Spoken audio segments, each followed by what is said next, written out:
Well, I'm sorry, my phone evidently was running out of space on the last problem, so this is where we got to in the last problem.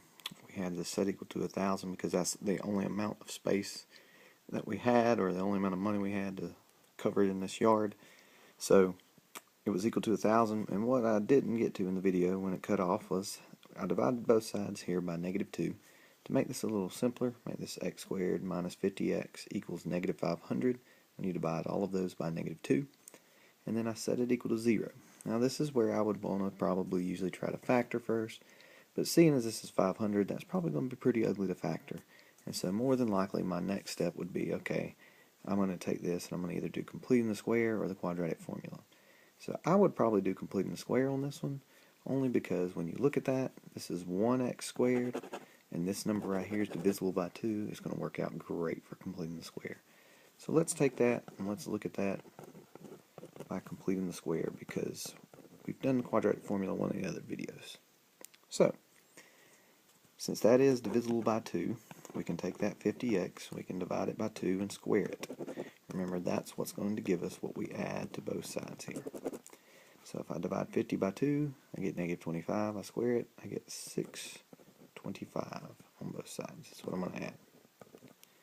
On the left, this breaks down to x minus 25 squared. Remember, where I got that from is when I divided that by 2, that's what it gave me. That's what I squared to get this.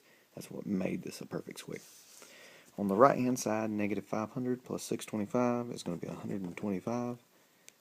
And then I take the square root of both sides. That gives me x minus 25 equals plus or minus the square root of 125.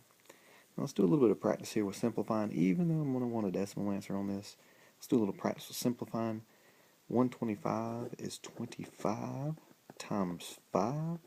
So when you take the square root of 25, you get 5, and you leave the 5 on the inside.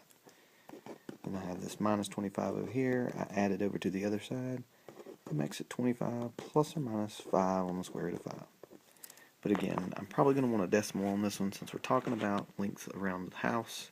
We're not talking about getting answers for maybe a standardized test or something. So, if I take out my handy dandy calculator, I know this is kind of hard to see, but I do 25 plus 5 on the square root of 5. I get 36.18. 25 minus 5 on the square root of 5. I get 13.81.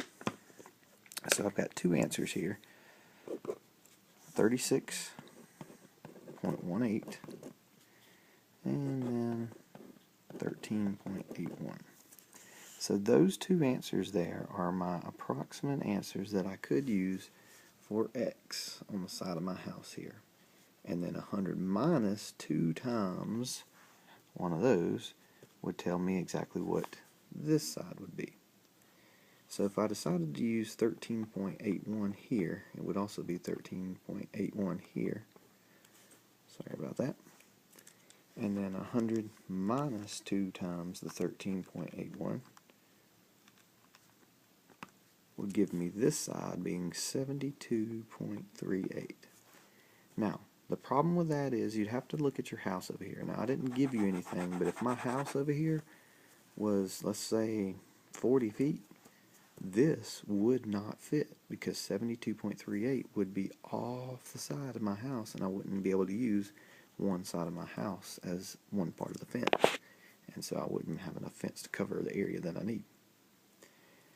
If I use the other value of 36.18, so instead of using 13.81 right here, I use 36.18 here, and the same thing here.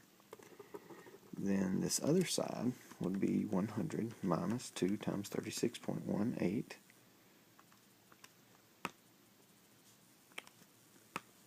Let me fix that in my calculator there.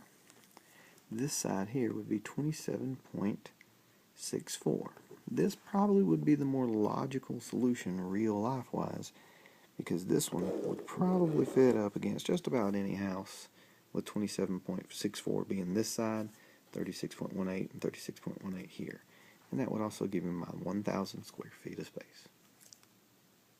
So, make sure your answer makes sense to real life. not just what you can get in the calculator.